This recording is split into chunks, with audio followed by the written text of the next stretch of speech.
이강민의 잡지사 11호로 14번째 페이지. 초록창 지식인에 물어봐도 답 안 나오는 질문들. 잡지사 제식인은 다 해결해드립니다. 숭실사이버대 환경안전공학과 교수로도 활동하고 계신 곽재식 작가와 함께합니다. 어서 오세요. 안녕하십니까, 곽재식입니다. 아유, 반갑습니다. 자, 지난주 광무물 곽재식에게 무엇이든 물어보세요 특집, 구독자 여러분의 아주 값진 질문들로 한 시간을 채워봤는데요. 오늘은 저희 잡지사 직원, 우리 에디터들이 평소 궁금했던 질문을 우리 곽 작가님께 던져보도록 하겠습니다. 이 사람들이 과연 평소에 얼마나 엉뚱하고 기발하고 또 음흉한 생각을 하고 사는지 우리 직원들의 수준을 가늠해 보시길 바랍니다.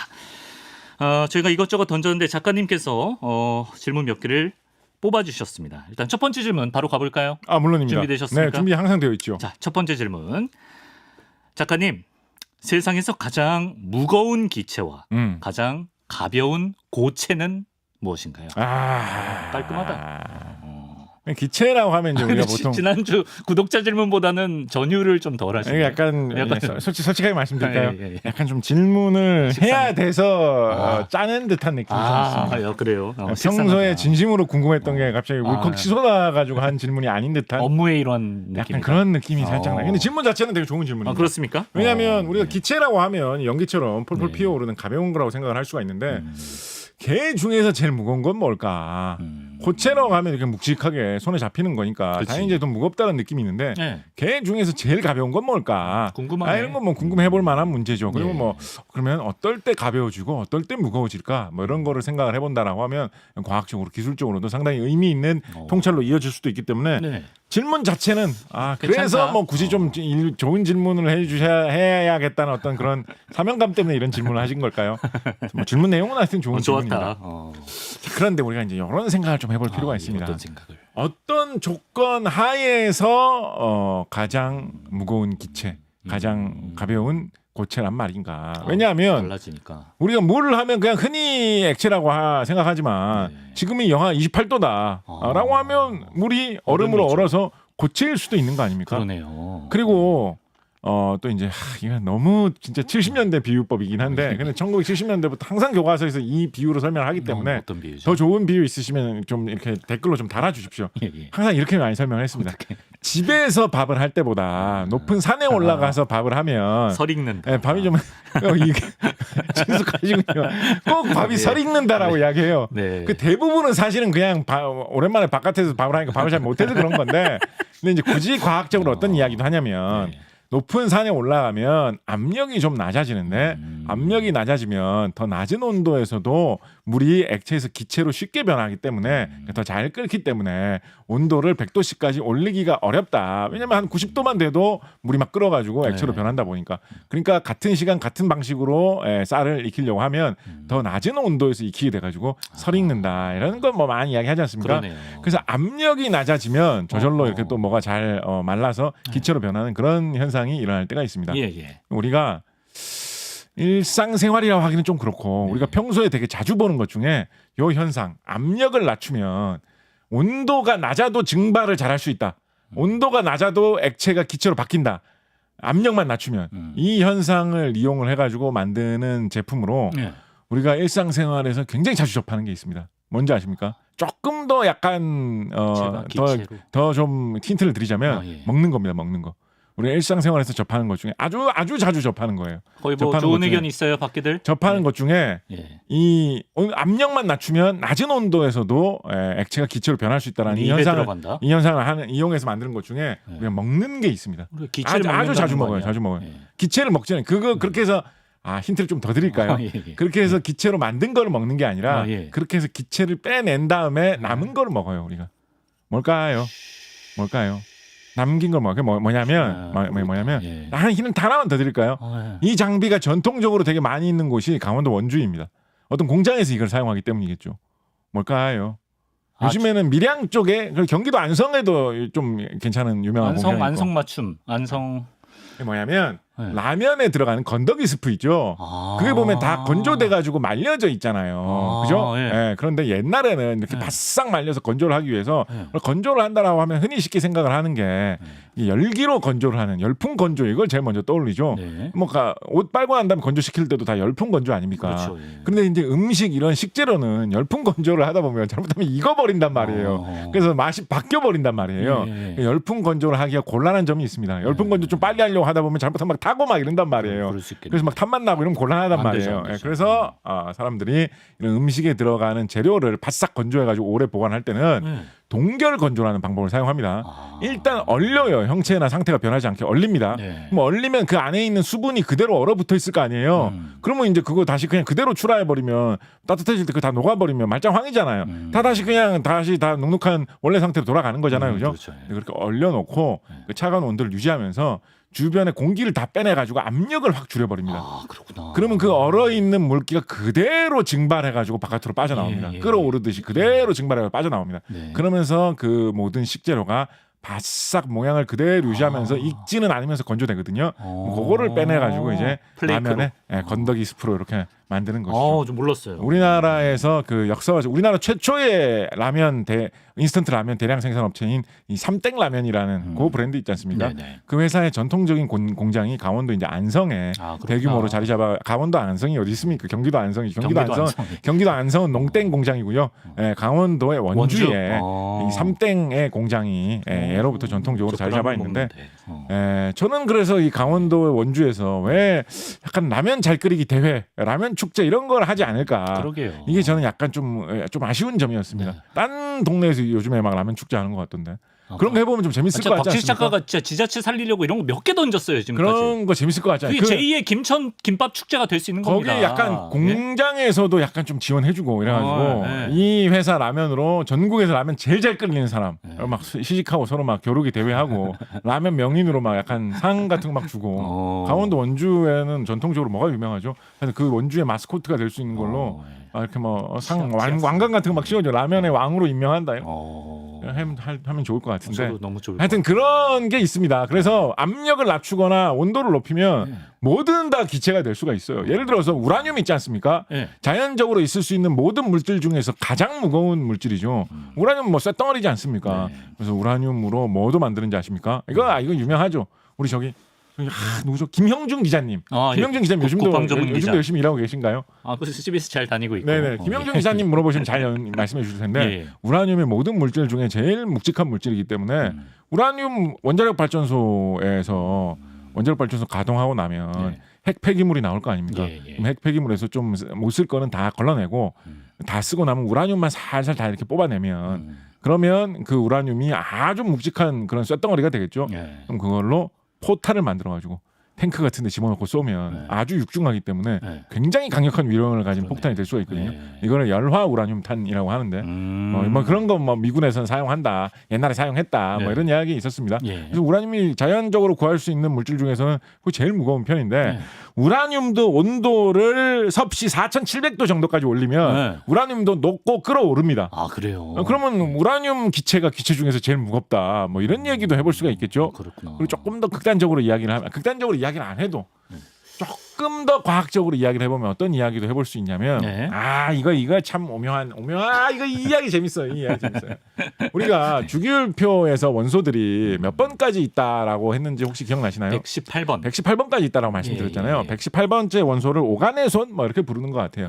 근데 이 118번 원소가 어디에서 발견됐는지 아십니까? 이 118번 원소를 무슨 오가네에서 파내고 이런 게 아니에요. 이 오가네손이라는 게 사람 이름 딴 이름일 것 같은데 연구소에서 인공적으로 만들어낸 원소입니다. 근데 인공적으로 만들어낸 그 방법의 기본 원리는 우리가 지르코늄 편에서 잠깐 말씀드렸던 그 마리아 스코프스키 퀴리의 딸 퀴리가 무슨 중성자가 들어있는 물질을 이용을 해가지고 한 물질을 다른 물질로 바꾸는 뭐 연금술 같은 걸 해가지고 뭐 원소를 창조해내고 이런 원소를 변형해내고 있죠. 그 방법 있죠. 그 기술을 그대로 사용을 하는 거예요. 근데 이 딸 퀴리가 했던 그런 자연적인 방식, 원시적인 방식이 아니라 강하게 어떤 입자를 쏘아줄 수 있는 그런 기구를 만든 다음에 그 기구에다가 그 기구를 맞아가지고 원소가 잘 변형이 될 만한 거를 또 기구 앞에다가 표적으로 이렇게 갖다 놓고 계속 때려보는 겁니다. 기계 장치를 계속 가동을 해보는 거예요. 보통 막 뭐 몇 날 며칠, 뭐 몇 주, 몇 달씩 기계를 가동을 합니다. 그렇게 기계를 계속 가동을 하다가 보면 순간적으로 아주 잠깐 정말 뭐 10만 분의 1초, 100만 분의 1초 동안 그 때려 맞은 입자하고 원래 있던 입자가 서로 융합이 돼가지고 예. 아주 무거운 원자가 잠깐 생겼다가 싹 사라질 때가 있거든요. 그거에 대한 흔적이 충분히 발견이 되면 예. 내가 새로운 가장 무거운 원소를 만들었다라고 주장을 할 수가 있게 되는 것이고 그게 사람들의 검토를 통과하면 118번째 원소 네가 만들어내고야 말았네 뭐 이런 식으로 되는 거거든요. 그렇게 해서 이제 118번째 원소가 탄생을 한 건데 이렇게 해서 원소가 탄생을 하면 원소가 한 몇 그램치나 생길까요? 순간적으로 생겼다가 없어진다고 말씀드렸잖아요. 몇 그램치나 생길까요? 이게 그램 단위로 생길 정도로 그렇게 많이 만들어지는 게 0.1 마이크로그램. 그거보다도 훨씬 0.01 피코그램. 그거보다도 더 적어요. 피코그램 그거보다 더 적어요. 그래요? 예. 모르겠는데. 대충 원자 개수로 한 3개 정도, 2-3개, 3-4개 정도 생깁니다. 원자 하나의 크기가 1000만 분의 1mm 요 정도 단위로 따져야 되는 크기거든요. 그게 이제 어마어마하게 많이 모여 있으면 이제 뭐 1g 정도 되고 뭐 이런 건데 그런 아주 작은 원자가 한 2-3개, 3-4개 정도 순간적으로 딱 생겼다가 없어지는 거예요. 그런데 우리가 고체라고 부르는 거는 여러 많은 원자들이 서로 이렇게 붙어가지고 결정을 이루면서 이렇게 연결되어 있는 그 상태를 고체라고 부르는 거거든요. 근데 이 오가네손 118번째 원자 같은 경우에는 그렇게 덩어리진 게 아니라 순간적으로 원자가 몇 개 딱 생겼다가 사라진 거잖아요. 그렇게 떨어져 있는 원자가 생겼다가 사라진 거는 이거는 아무래도 기체라고 볼 수밖에 없거든요. 그렇군요. 그래서 주기율표에서 제일 무거운 축에 속한다고 할 수 있는 118번 그러네. 원소가 순간적으로 생겨났다가 사라진 그 모습을 기체라고 아마 부를 수 있을 것이다. 가장 무거운 기체.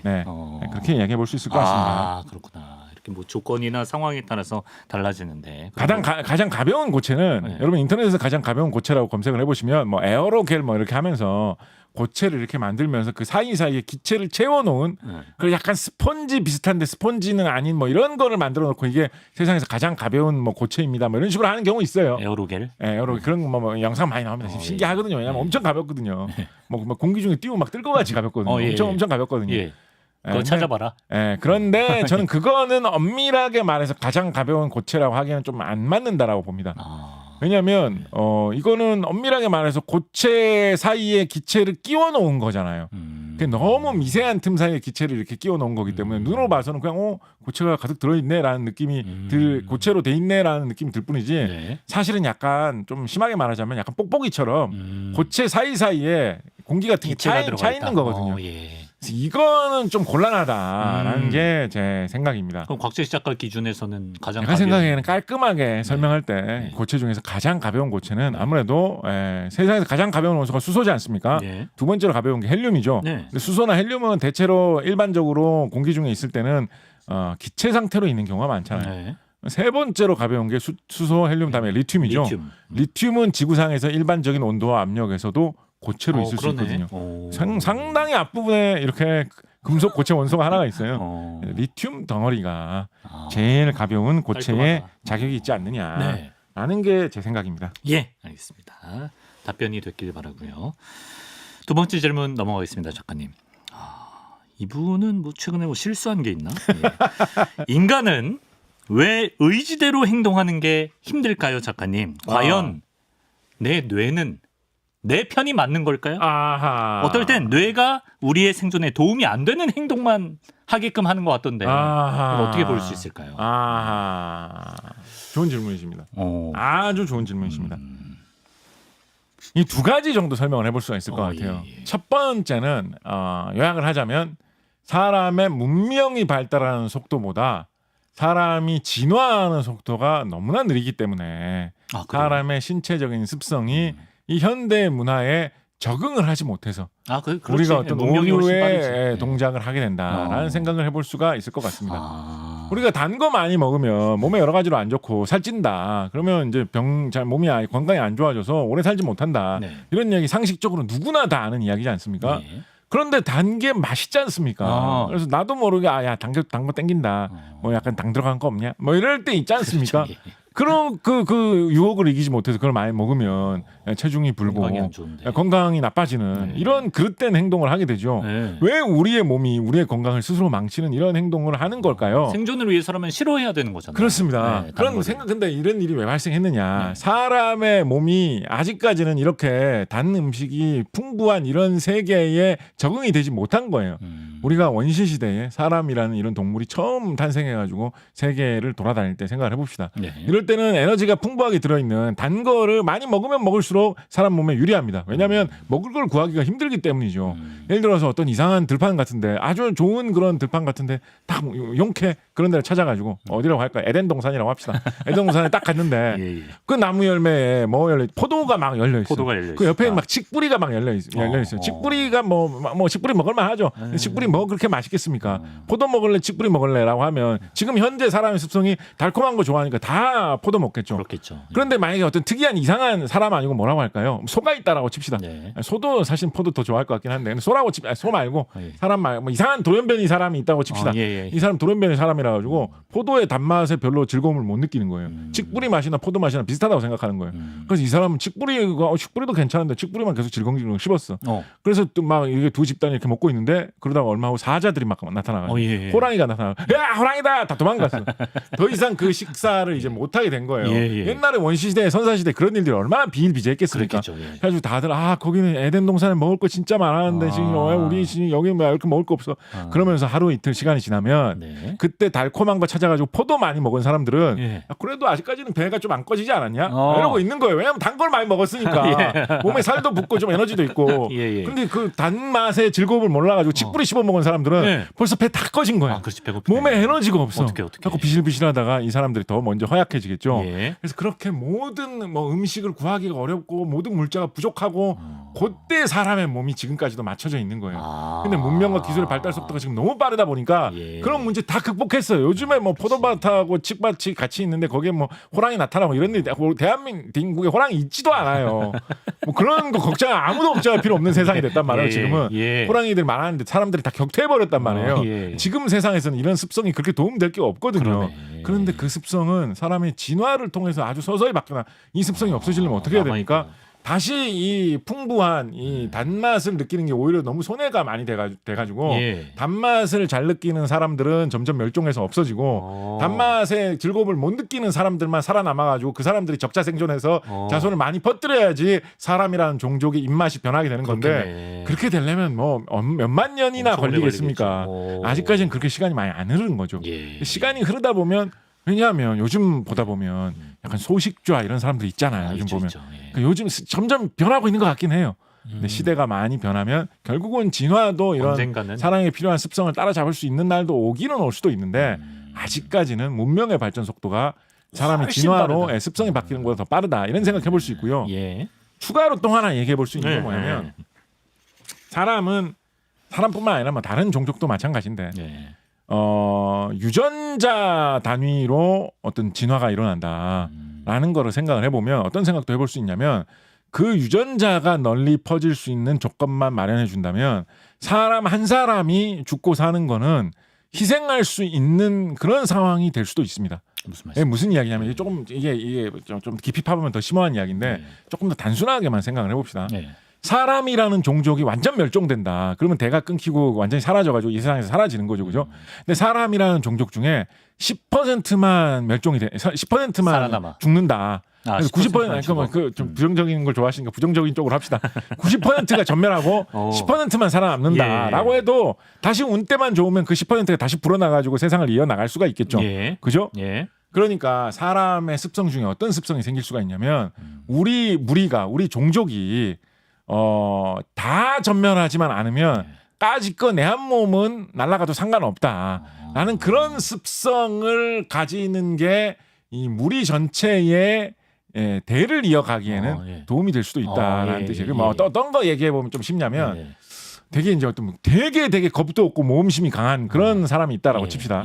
이런 사람은 특히나 완전 같은 거에 대해서 별로 중시하지 않던 선사 시대 이럴 때는 되게 살아남기 쉽지 않겠죠. 그렇죠. 뭐, 뭐 동굴에서 안에서 막 으르렁 이런 소리가 나는데 저기 뭐 있는지 되게 궁금하지 않냐? 이러면서 들어가려는 이런 습성 가진 사람, 이런 사람 살아남기 쉽지 않겠죠. 선사 시대. 그런데 그러니까 이런 습성은 생존에는 도움이 안 되는 거예요. 그죠? 그런데 사람의 이런 어떤 유전자 구조는 그런 사람이 일정한 비율로는 그래도 조금씩 생기는 구조를 갖고 있다라는 거예요. 왜냐하면 다들 그렇게 되면 사람이 생존하는데 곤란하지만 가끔 그런 사람이 그래도 좀 생겨줘야지 그 동굴에 들어가 봤더니 사실은 고양이가 한 마리 살고 있었다. 그래서 우리가 고양이를 길들여서 우리의 가축으로 길렀더니 우리의 쥐를 잡아줘가지고 우리의 문명이 훨씬 더 발전하게 됐다. 그리고 자 저기 너무너무 위험해 보이는데 저기를 건너간다고 저 외나무 다리를 지나간다고? 나는 좀 지나갈 수 있을 것 같은데 지나갔어. 근데 외나무 다리를 건너가니까 거기에 진짜 옥토가 펼쳐져 있고 아까 그 에덴 동산 그런 게 펼쳐져 있는 거야. 그래갖고 건너간 사람이 야 내가 여기서 나무 같은 거 구해와가지고 더 좋은 튼튼한 다리 놓을 테니까 야 일로 다 건너와. 이러면 종족이 어떤 위기에서 탈출해가지고 더 좋은 상태로 뻗어나갈 수 있는 그런 자기를 희생할 수 있는 사람이 있는 것이 그 한 사람의 생존에는 보통 대부분의 경우에는 이런 사람들은 약간 단명하면서 끝나겠죠, 그죠? 근데 그런 사람이 일정한 비율로 조금씩 계속 나와주면 우리 이 인류라는 종족이 유지되는 데 굉장히 큰 도움이 될 수가 있잖아요. 여러 군데 이런 위험한 도전을 하면서 찔러줄 테니까. 그런 습성이 있는 게 종족 전체에 번성하는 데는 유리한 점이 있을 수 있기 때문에 개개인의 생존에는 좀 불리한 특성도 갖게 되는 경우가 이렇게 나타나곤 한다라는 것이죠. 그럼 이제 뇌가 이상한 그래서 약간 그러니까 말하자면 이런 거예요. 진짜 우리 아버지 어머니가 어릴 때부터 나보고 야 오토바이는 절대 타지 마라, 오토바이는 절대 타지 마라라고 했는데 저희 어머니도 이제 나이가 드니까 왜 이렇게 오토바이가 타고 싶지? 그때 외나무 다리를 건너간 그 모험가의 피, 동굴 속에서 으르렁대고 있는 짐승 소리가 들리는데도 들어가고 싶은 용감한 사람의 그 피가 흐르고 있는 거죠. 알겠습니다. 세 번째 질문 넘어가겠습니다. 굉장히 좀 실생활 밀접 질문 같은데요. 딱딱한 키위를 후숙할 때 바나나 껍질이나 사과 껍질을 함께 밀봉하면 며칠 만에 금방 물렁물렁해집니다. 이 대체 어떤 원리로 후숙이 되는 건가요, 작가님? 이것도 약간은 좀 뭔가 좋은 질문을 해내기 위해서 그렇지였잖아요. 약간은 좀 그런 느낌이 없잖아 있습니다. 저는 저희가 전반적으로 일단 시간 제한을 두고 며칠까지 제출하세요. 왜냐하면 이거는 약간 뭐라 그러죠? 약간 무슨 뭐 과학 질문 답변 검색한 거다 이거. 그런데 자주 나오는 이거는 흔히 나오는 거거든요. 이거는.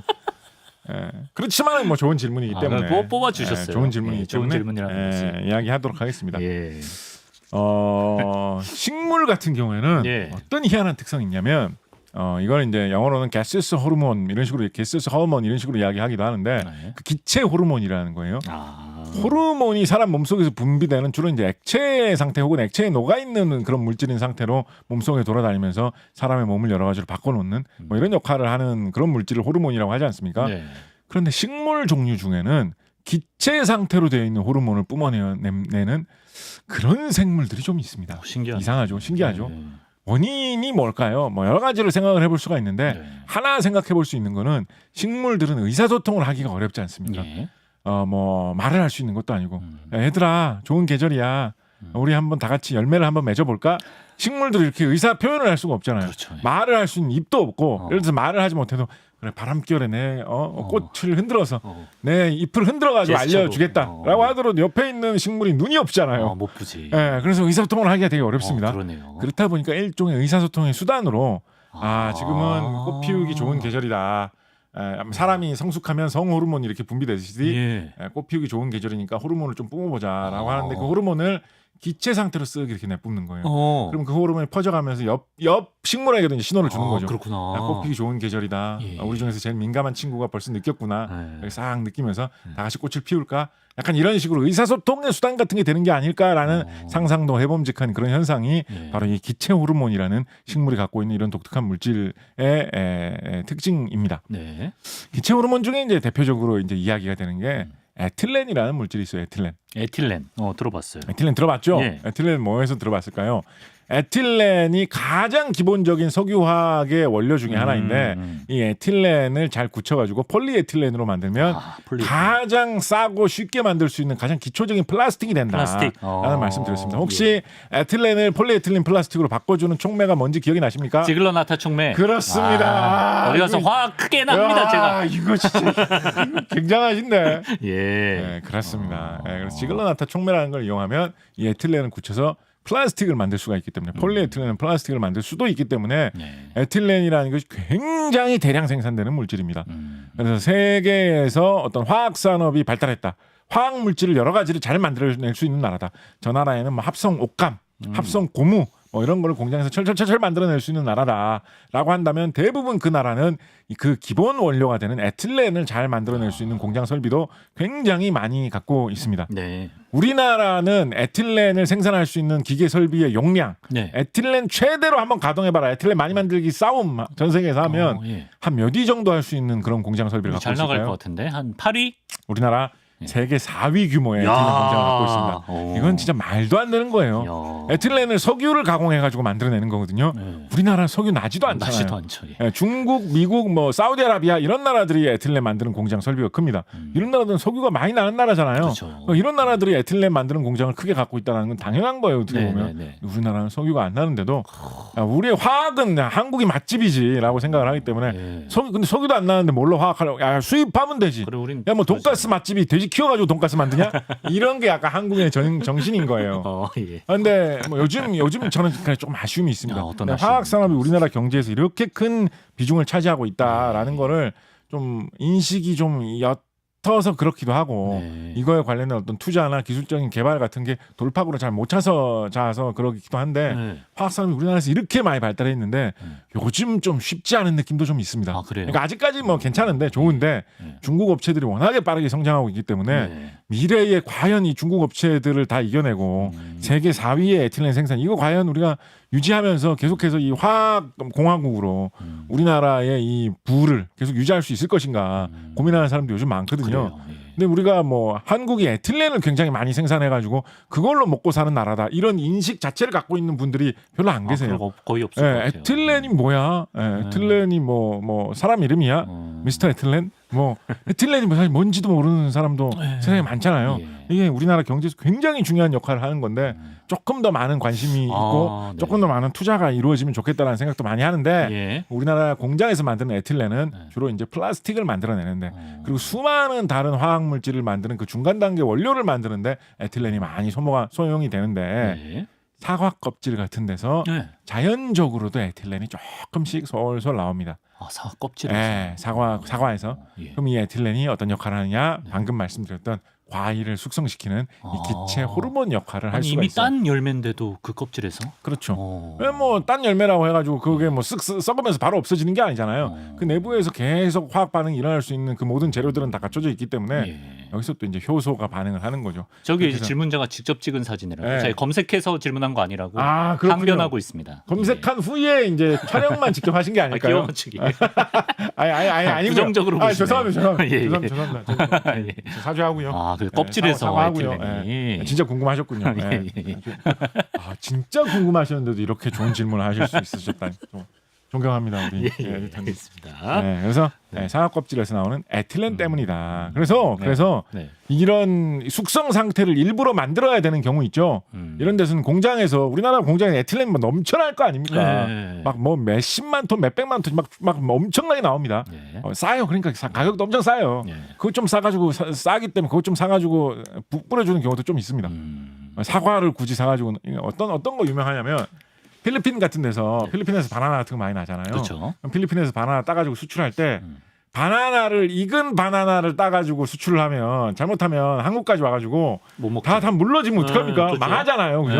그래서 어떤 식으로 하냐면 좀 시퍼딩딩한 바나나를 필리핀에서 따는 거예요. 그렇게 배에 실어가지고 한국으로 보내요. 한국으로 보내다가 지금부터 좀 익혀볼까 싶을 때 그 공장에서 사온 에틸렌 있잖아. 좀 뿌려. 한국산이라서 되게 싸더라고. 뿌리면 그 에틸렌으로도 과일이 잘 숙성이 됩니다. 타이밍 맞춰서. 그래서 공장에서 만드는 에틸렌을 해도 똑같다라는 말씀도 드릴 수가 있겠습니다. 질문 하나 정도 더 하나만 예. 하나만 더 하도록 하겠습니다. 예. 하나 뭐 4번으로 갈까요? 네네네. 예. 4번 질문으로 가겠습니다. 제가 보기엔 가장 좀 품격 있는 질문이 아닌가 싶은데요. 네. 작가님, 본인이 하신 질문이죠. 본인이 안 하면 서운할 뻔했어. 본인이 한 질문 속에서 품격 있다고. 네네. 예. 네. 제가 또 이쪽에서 나고 자랐기 때문에 네네. 충청도 사람들은 왜 대체적으로 말이 느리고 이렇게 좀 여유로운 편일까요? 이거 설명이 될까요, 이거? 일단은 네. 뭐 여러 가지 설명이 있습니다. 그런데 이제 뭐 가장 많이 언급되는 설명이자 가장 뭐 수긍할 만한 누구나 뭐 그거 말 된다라고 할 만한 설명으로 뭐가 있느냐라고 하면 이 충청도에 양반이 많기 때문이다라는 뭐 그런 설명을 해볼 수가 있을 것입니다. 조선시대 양반들은 일단 기본적으로 뛰지를 않는 게 기본이었습니다. 조선시대의 전쟁 기록 중에 보다 보면 뭐 어이없는 그런 이야기 중에 막 전쟁터에서 막 싸워야 되는데 양반한테 무슨 임무를 맡기니까 양반이 어떻게 뛴단 말입니까?라고 해서 도망을 안 가려고 하고 막 이런 거 막 예를 들어서 지금 너에게 내가 서차를 내가 줄 테니까 이거를 이 체력이 다 되게 뛰어나고 칼싸움도 잘하는 막 이런 사람인 거예요. 이 사람한테 내가 비밀리에 서차를 줄 테니까 포위망을 뚫고 나가가지고 이거를 기필코 대감에게 전하라. 대감에게 전하라. 뭐 이런 걸 시킨 거예요. 그럼 이제 포위망을 뚫고 나가려면 근데 포위망을 뚫고 나가려면 지금 적들이 계속 많이 있기 때문에 적을 제가 한둘은 물리친다라고 해도 물리친 다음에 따라잡히지 않으려고 열심히 뛰어야 될 것 같은데 그렇죠.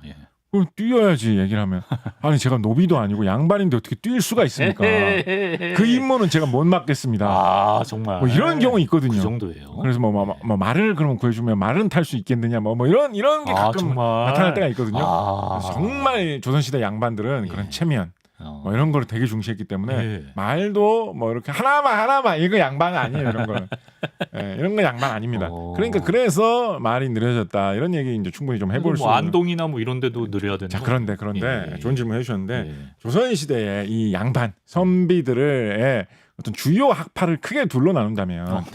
기호학파하고 영남학파로 나눌 수가 있겠죠. 기호학파, 영남학파. 방금 말씀하신 이 안동의 선비들 이런 건 어떤 파겠습니까? 영남학파죠. 영남학파. 그죠? 영남지방이니까. 말씀하신 뭐 안동 이런 지역, 뭐 퇴계, 이황 뭐 이런 사람이 영남학파라고 할 수 있겠죠.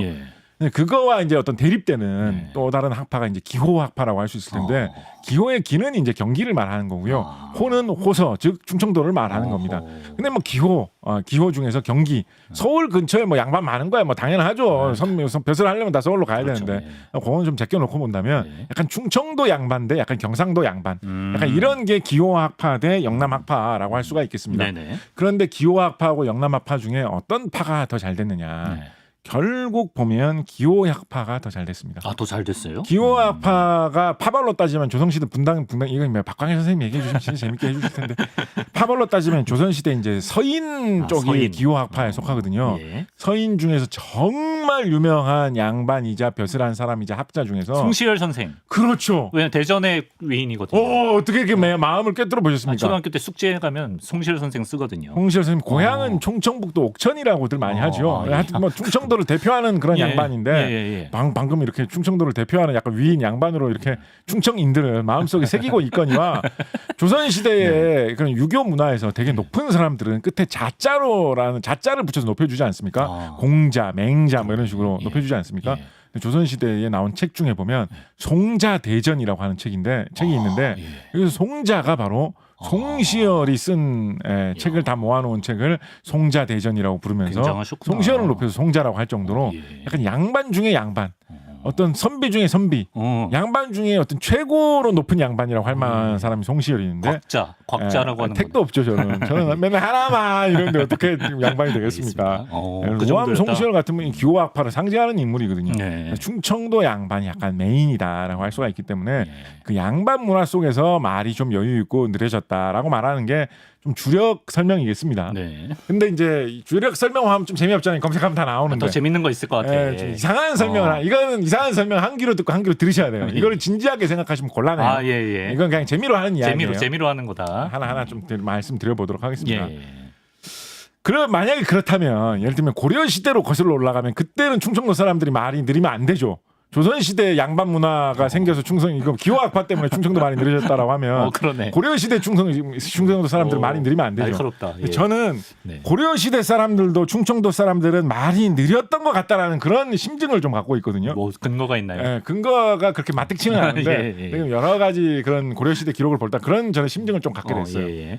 그래서 그 이전에도 충청도 사람들이 많이 느렸다라고 한다면 뭐 때문일까라는 거에 대해서 이건 그냥 재미로 하는 이야기입니다. 진지하게 이거 뭐 박광일 선생님한테 이거 물어보시고 그럼 곤란해요. 박광일 선생님 택도 없는 그런 황당한 이렇게 말씀하실 것 같은데 알겠습니다. 재미로 하는 이야기 우리끼리 비밀이에요. 전제하고 말씀드리도록 하겠습니다. 전제 이후에 이어지는 앞부분 이야기들은 조금 그래도 그럴듯한 이야기입니다. 한번 들어보죠. 조금 이 부분은 역사적인 좀 사실이 담겨 있는 이야기예요. 삼국 사기 같은 혹은 삼국 유사 같은 이런 기록을 보면 우리나라 삼국이 어느 나라 세 나라입니까? 고구려 백제 신라 세 나라잖아요. 그죠?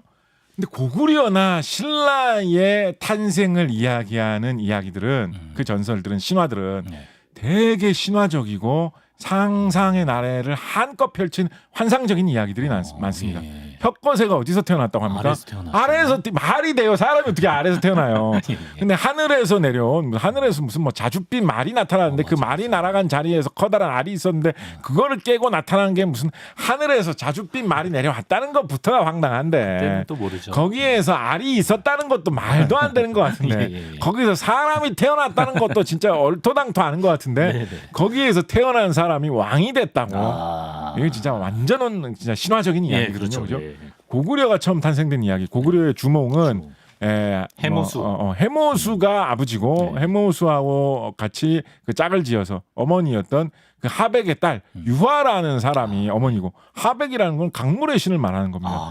해모수는 천상세계에서 용이 끄는 수레를 타고 내려온 사람이라고 돼 있거든요. 아니 천상세계에서 용이 끄는 수레를 타고 뭐 누가 내려왔다는 것부터가 이게 무슨 뭐 UFO 이야기도 아니고 비행 접시도 아니고 거기서부터가 좀 뭐라고 싶은데 신화다. 그 사람이 짝을 짓는 대상은 또 강물의 신의 딸이에요. 거기 뭐 동명왕편 이런 거 읽어보면 강물의 신의 딸이 그냥 무슨 해모수를 만나가지고 그냥 끌리는데요. 뭐 이렇게 만나는 것도 아닙니다. 무슨 뭐 입이 뭐 주둥이가 길어져 있는데 뭐 주둥이가 긴 거를 뭐 어떻게 마법으로 잘라냈더니 입이 다시 원상태로 돌아가고 별별 마법적인 이야기가 막 다 나와요. 도룡뇽이야. 뭐 술을 마셨더니 뭐 7일 동안 너무 술이 독해서 7일 동안 안 깨어나고 별별 환상적인 이야기가 다 있습니다. 그래놓고 뭐 거기서 사람이 거기도 안 나오죠. 거기서 아래에서 주몽이 튀어나와가지고 뭐 어떻게 뭐 하다가 뭐 도망을 치는데 뭐 강물이 가로막고 있으니까 내가 뭐 사실은 하백의 딸이다라고 하니까 무슨 뭐 거북이가 떠올라가지고 무슨 뭐 길을 만들어주고 인상 좀 펴주시고요. 그런 환상적인 이야기로 다 가득 차 있지 않습니까? 그런데 백제의 건국 이야기는 특이하게도 이런 환상적인 이야기가 전혀 없습니다. 백제가 걔는 아닌가? 비류 걔는. 비류하고 온조가 건너왔는데 그 중에서 온조가 성공해가지고 백제를 세웠다라는 이야기가 나와 있죠. 백제가 건국되는 이야기는 어떻게 되어 있느냐?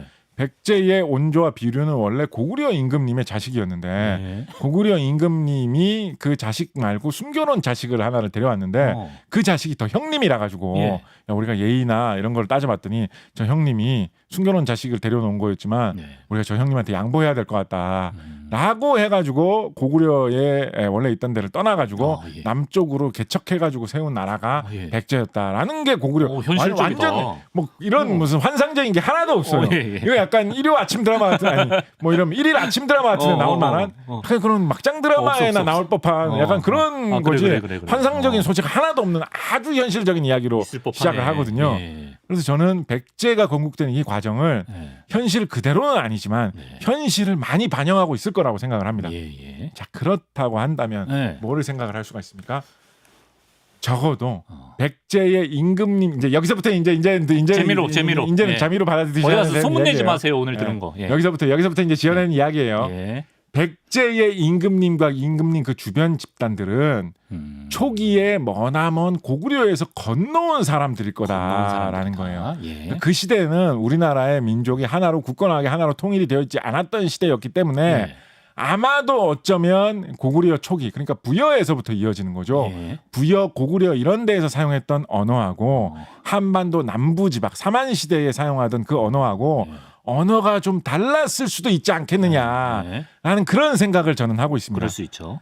중국의 역사서 주서에 보면 어떤 기록이 있냐면 백제에서는 임금님을 어라하라고 불렀다라는 어라하? 기록이 있습니다. 네, 기록이 있습니다. 그런데 그러면서 백성들은 임금님을 건길지라고 불렀다라는 그런 기록이 있어요.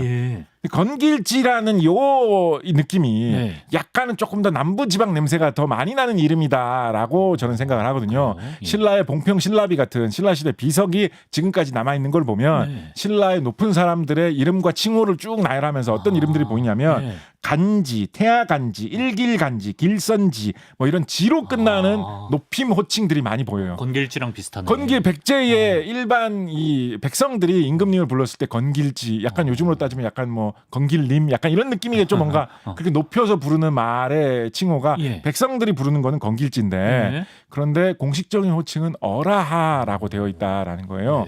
그래서 어떤 상상을 해보냐면 고구려나 부여에서 쓰던 말하고 이 한반도 남부지방에서 쓰던 언어가 좀 달랐기 때문에 자 영어로 소를 뭐라고 합니까?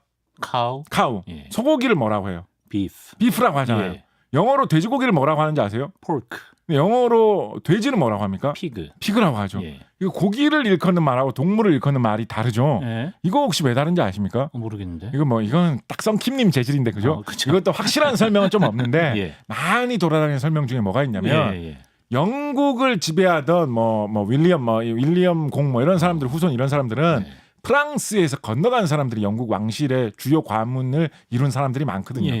그래서 이런 식재료를 일컫는 말들은 프랑스에서 건너간 말들이 많다라는 거예요. 라틴어 쪽에서 건너간 말들이 많다라는 거예요. 그래서 귀족들 높은 사람들은 고기만 먹으면 되잖아요. 그래서 beef, pork. 심지어 양고기를 머튼이라고 하죠. 이런 말들은 프랑스어, 라틴어와 가까운 말들을 많이 썼는데 먹기만 하면 되니까.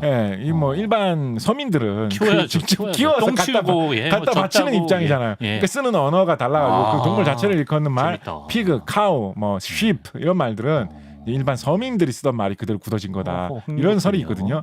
그게 만약에 고대의 백제에서도 이루어졌다라고 한다면 어라하와 이 높은 사람들은 부여 고구려에서 내려왔던 어라하 같은 좀 딴 언어를 사용하고 일반 서민들 주류를 이루었던 남부에서 원래부터 살았던 사람들은 건길지 이런 칭호로 임금님 부르는 다른 언어를 사용하지 않았을까라는 상상을 해봄직하다라는 거죠.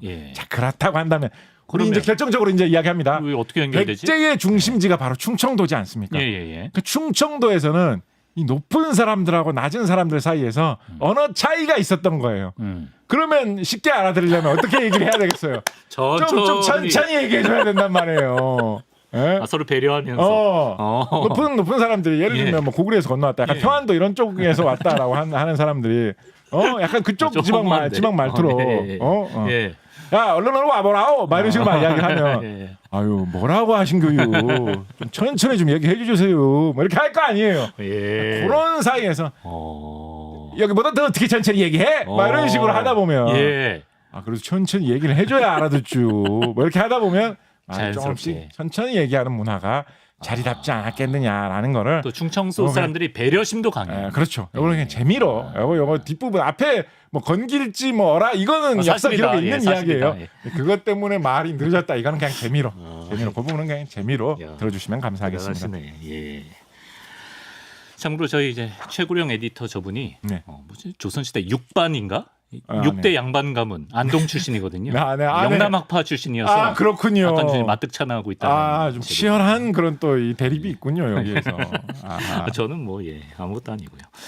자, 그렇습니다. 에디터들의 궁금했던 질문 광무물 시간에 또 재미있게 풀어봤습니다. 곽 작가님 수고 많으셨고 오늘도 고맙습니다. 감사합니다.